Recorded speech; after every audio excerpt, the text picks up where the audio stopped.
Bonjour. Bonjour monsieur. Bonjour monsieur. Bonjour Saint-Denis, à Val-Macronie. Oh. Allez, venez là. Un petit coup. Saint-Denis, à Val-Macronie.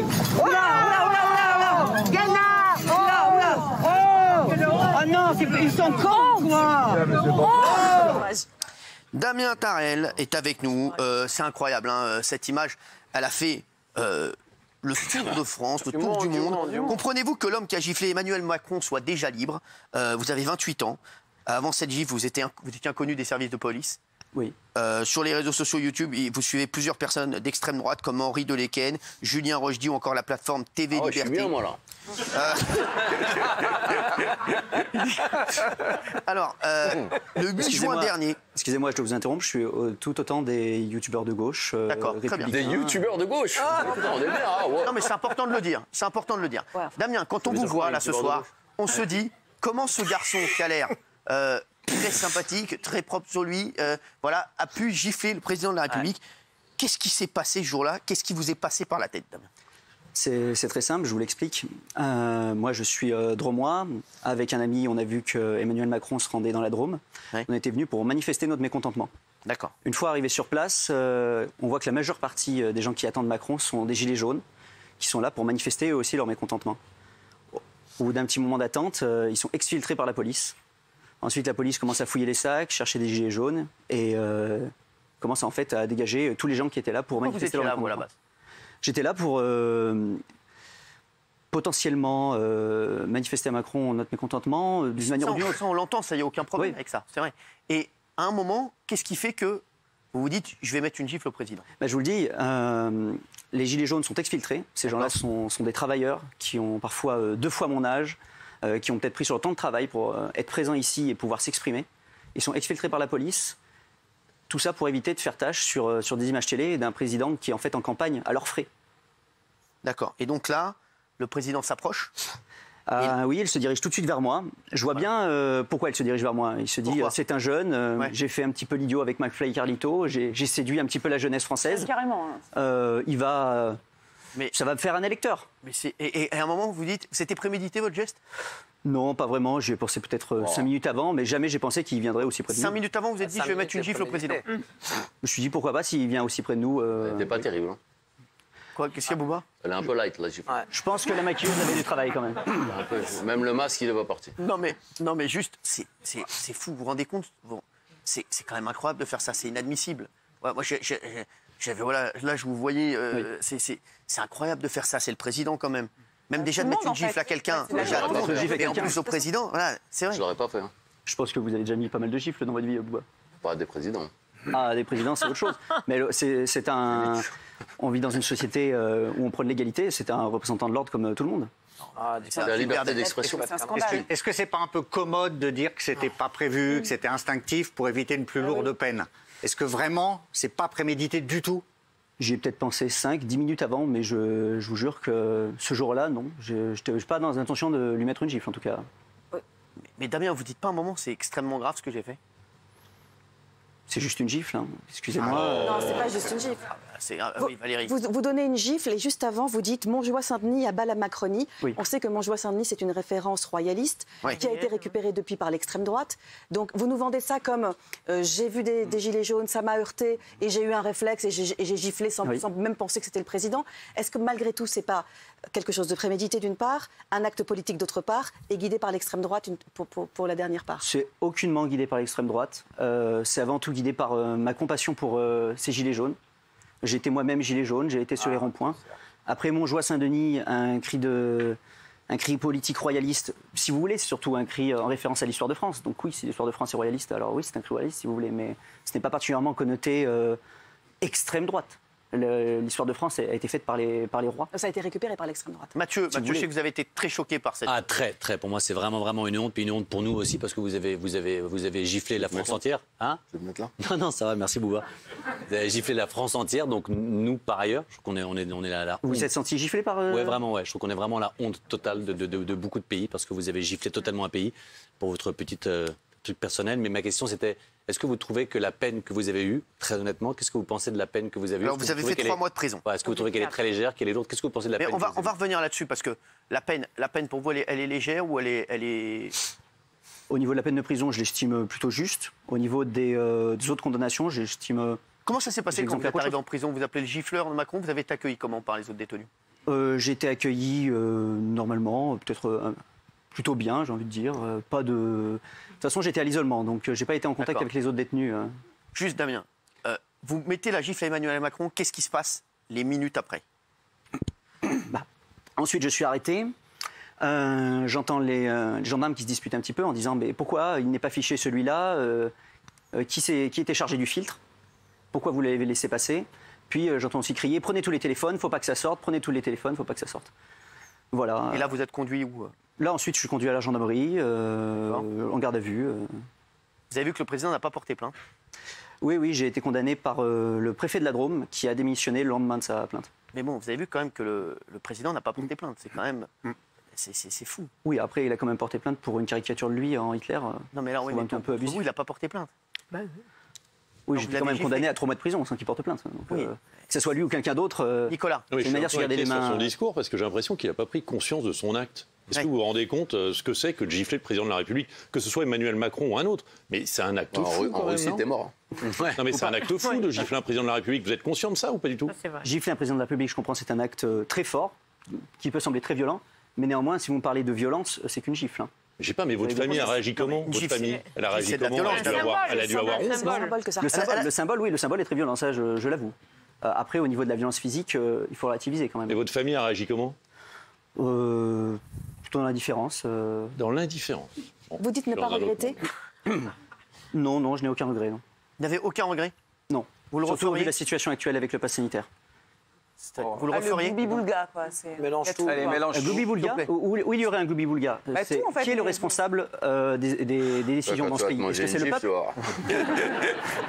Est-ce que c'est le peuple ou est-ce que c'est le président qui décide? le Gloubi-Boulga. On est quand même dans une république où c'est le président qui décide.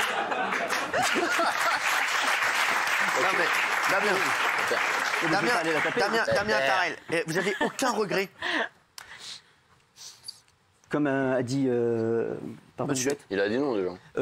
Nicolas. Je pourrais avoir des regrets peut-être sur la vision de la France à l'étranger. Néanmoins, j'ai reçu beaucoup de soutien, notamment de l'étranger, qui ont su faire le distinguo entre le président de la République et le peuple français. Vous auriez eu le même courage aux États-Unis ou en Russie ou dans des pays comme ça? C'est surtout en Russie. Vous auriez eu le même courage? Laissez-le répondre.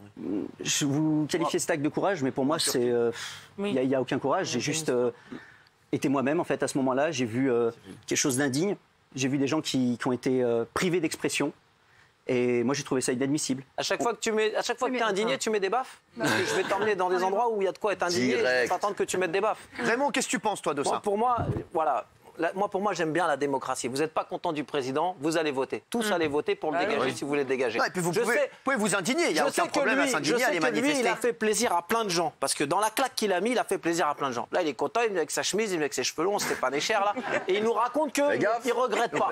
Non mais attends, ce qu'il a fait, toi, tu le sais, Bouba, que c'est grave ce qu'il a fait. Parce qu'il y a des gens. Moi, il y a l'exemple que tu Moi, je suis assis là, mais j'ai rien à voir. Je vote pas. Je suis pas dans l'embrouille. Je mets pas de gif. C'est pas bien ce qu'il a fait. Déjà, il regrette pas. Et c'est les institutions que tu insultes. Tu insultes la France. On s'est fait traiter d'abrutis dans le monde entier juste parce que tu as mis ta petite gifle de bouffon. Parce que pour moi, tu es un petit bouffon de cour d'école. Excuse-moi. Tu veux venir t'asseoir là? Non.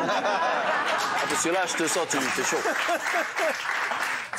Il y a quelque chose que je ne comprends pas. C'est vous insultez tous ceux qui soutiennent ce geste. Laissez répondre Damien. Tous ceux qui soutiennent ce Mais geste. non, j'insulte pas tous ceux qui soutiennent ce geste parce que les gens qui ont dit tu nous as fait plaisir, soi-disant comme tu appelles les gilets jaunes parce que ça fait plaisir les appeler les gilets jaunes. La dernière fois que tu en as croisé un, c'est quand que tu as croisé un gilet jaune? À la manifestation, quand je suis sorti de prison.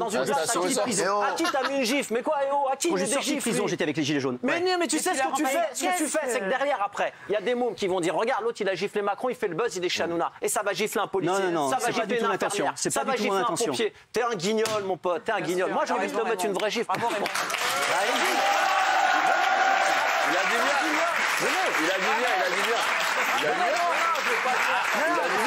Les paroles, c'est bien, vous voyez, c'est comme dans la politique. Les paroles, c'est bien, mais les actes, Mais tu ça vas suit en jamais. faire de la politique, t'es parti pour. Non, je veux pas faire de la politique, moi. Non, j'ai pas envie d'être un symbole. J'ai pas envie d'être ça. Damien, qu'est-ce que vous lui répondez? J'ai juste été moi-même. Damien, qu'est-ce que vous lui répondez à ça? Qu'est-ce que Je ne comprends pas cette indignation. Pour moi, la vraie violence, elle est là. Regardez, est-ce qu'on peut parler ici? Est-ce qu'on peut s'exprimer? Alors, je vous laisse vous exprimer. Déjà, si c'est moi, je t'aurais même pas invité. S'il te plaît, tu te calmes un peu, tu laisses répondre. Merci. Non, mais c'est vrai. Tu vas la prendre, la gifle, là. Merci. Je t'aurais même pas invité, moi, lui. Alors, oui. Alors, Damien, s'il te plaît, là. Oh. Ouais. Moi, je pense qu'aujourd'hui, on vit dans une république qui a été conçue pour faire appel au référendum. Et aujourd'hui, on ne fait plus appel au référendum. Et donc on gifle. Quels sont les moyens d'expression quand on exfile tous les manifestants? Aujourd'hui, ça fait plus de 2 ans que tous les week-ends, il y a une manifestation en France. Quelles sont les conséquences sur la politique? Aucune. Damien, juste, je t'explique. Regarde, tu vois, là, je t'ai laissé t'exprimer. Tu aurais très bien pu aller voir le chef de l'État, lui dire, voilà, monsieur Macron, je ne suis pas d'accord avec ce que vous faites, avec les gilets jaunes que vous avez exfiltrés. Tu aurais pu lui parler. Il est à l'écoute. Quand il vient vous voir, c'est pour vous écouter. Là, la gifle, est-ce que c'est pas un coup d'éclat vis-à-vis de tes potes, vis-à-vis des mecs qui vont chauffer? Est-ce que c'est pas ça aussi? J'ai juste été moi-même, j'ai juste vu quelqu'un qui souvent des gifles qui pour moi était indigne. Mais non. Non, c'est la première fois que tu mets une gifle à quelqu'un? Si vous voulez, non. Je suis sûr que c'est la première fois. Bah oui. Première gifle que t'as mis, c'est au président. Non, j'en ai déjà mis, mais jamais une personne qui représente l'État et encore moins Mais qu'est-ce qui te passe dans ta tête quand tu dis 5 minutes avant, je me suis dit, je vais mettre une gifle? Qu'est-ce que tu t'es dit? C'est ça, moi, que j'ai envie de savoir. Si tu t'es dit, il va venir vers moi, s'il vient vers nous, je vais le gifler? Non, je me suis dit peut-être que, vu qu'il ne nous écoute pas, ça le fera peut-être réagir. Vu que le peuple de France n'est pas écouté. D'accord. Mais c'est le peuple, il faut savoir. Le peuple, c'est qui? Bernard, c'est facile à répondre. Monsieur, vous n'êtes pas plus le peuple que nous, en fait. Non, mais je ne suis pas plus le peuple que vous. Je suis tout le monde, mais si vous voulez savoir, aujourd'hui, ce jour-là, c'était moi, mais ça aurait pu être n'importe qui. Il y a un filtre de manifestants à chaque fois qu'ils se déplacent qui est monstrueux. Et aujourd'hui, c'est moi qui ai passé en témoin du filet, mais ça aurait pu être n'importe qui. Et tous les manifestants voulaient le gifler? Donc énormément. J'ai reçu énormément de messages de soutien. En prison, j'ai reçu des centaines de... Il faut savoir à qui on a affaire quand même. Bernard Montiel. Alors que j'ai jamais commis une agression. Il faut savoir à qui on a affaire. Il se prend pour un chevalier. Là, le geste, il n'a rien de chevaleresque. Je suis désolé. Vous vous prenez toujours pour un chevalier?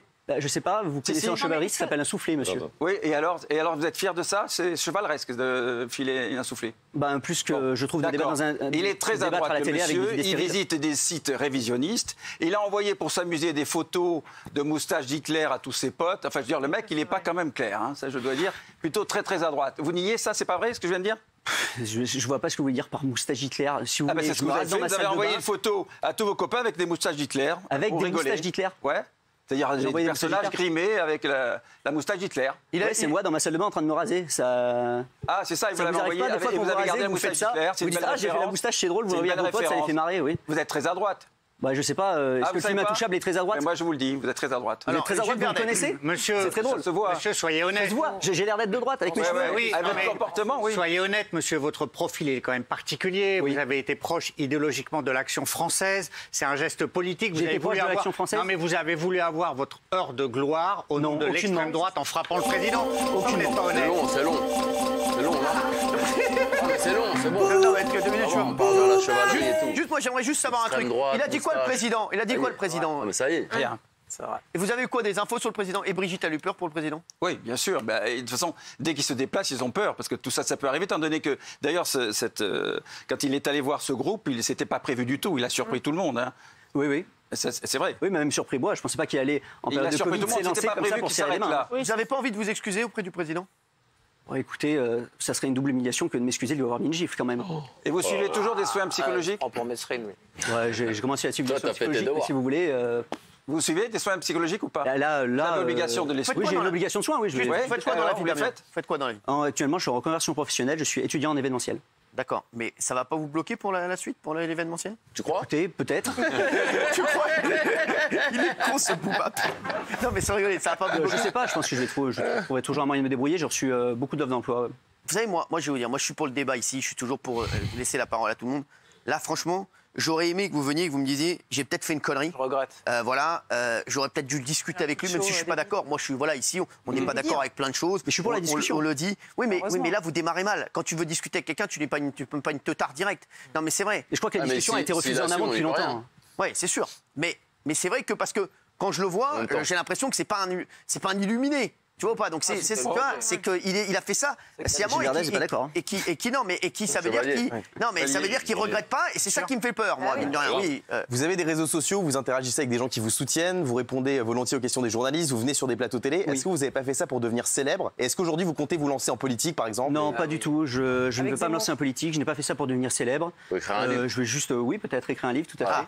Devenir célèbre. Mais non, pas devenir célèbre. C'est ça la technique. Mais c'est dramatique. Ça veut dire les mecs qui nous regardent là. Faut gifler un mec pour écrire un livre. Mais on est chez les fous là. Il y en a plein qui écrivent des livres. Audrey. Moi, je pense que c'est un geste qui inspire à la haine et c'est pas, franchement, c'est pas valable. Aujourd'hui, il y a d'autres moyens de. C'est un mauvais exemple. La haine, excusez-moi, j'ai ressenti aucune haine. La violence. Quand tu mets une gifle à quelqu'un, c'est la haine. Mais vous vous rendez compte quand même que dans les écoles, ils ont été obligés quand même d'expliquer aux élèves, sensibiliser les élèves pour expliquer cet acte, parce que c'est quand même le sommet de l'État que vous avez touché ce jour-là. Moi, ce qui me rend... Enfin, je veux dire, je ne vous comprends pas. Je veux dire qu'il n'y ait pas à un moment donné un truc de dire ouais, j'ai fait une connerie, j'étais impulsif. En plus, vous dites représenter les gilets jaunes, mais les gilets jaunes, c'est tout sauf la violence. Il n'y a aucun gilet jaune. Franchement, les gilets jaunes, ils sont arrivés ici, ils ont démarré ici. Ce sont des gens qui sont absolument pas. Sur ce plateau, ils sont venus sur les plateaux. Oui, monsieur. Ils ont démarré ici parce qu'ils ont eu une tribune ici médiatiquement. Mais ils condamnent cette violence. Ils sont tous sauf violents. Ce sont des gens qui ont envie de se faire entendre, qui vont se faire entendre en 2022. Moi non plus, je ne suis pas pour la violence. Mais moi non plus, je ne suis pas quelqu'un de violent. Vous êtes un exemple pour la France. Et là, j'ai mal à mon pays quand je vous vois aujourd'hui avoir aucun regret sur ce que vous avez fait, ne serait-ce que pour les jeunes qui regardent TPMP, puisqu'ils sont très nombreux ce soir. Voilà, je suis désolé, c'est honteux. Damien. Oui.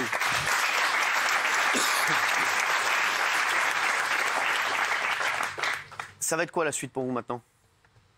Je vais finir mes études et puis je trouverai un emploi. Faut bien enfermer quand même, non? Pourquoi vous témoignez comme ça maintenant? Dites la vérité. Pourquoi je choisis de témoigner? Oui. Parce que je pense que c'est un geste qui représente, quoi qu'en disent les gens de ce plateau télé, la colère de beaucoup de personnes. Mais non, mais la colère, on l'entend tout à fait, Damien, et on en parle très souvent sur ce plateau. On en a fait de nombreuses émissions. Mais la gifle. Quelles sont les conséquences politiquement? La gifle, ça a été contre-productif, je vous le dis. Tu sais ce qu'on va faire dans les quartiers? Il y a plein de gens qui sont en colère parce que c'est le bordel, parce qu'ils n'arrivent pas à dormir, parce que les mecs ils font de la bécane, parce qu'ils brûlent des poubelles. Je vais t'emmener dans les quartiers, tu vas gifler ceux qui foutent le bordel. Ça t'intéresse ou pas? Moi, je sais comment ça se passe les quartiers. Ah bah ouais. Mais c'est pas parce de gifler un président qui vient. Non mais. Je suis pour le dialogue, ça vous l'avez pas compris. Vous pensez que je veux gifler toutes les personnes qui sont en désaccord avec moi? C'est ça que vous pensez? Vous giflez puis vous parlez après alors dans ces cas-là. Ah non, je trouve que les gilets jaunes ont déjà beaucoup exprimé leur point de vue. Arrête de dire les gilets jaunes. T'as rien à voir avec les gilets jaunes. Alors le peuple, si vous voulez, le peuple français.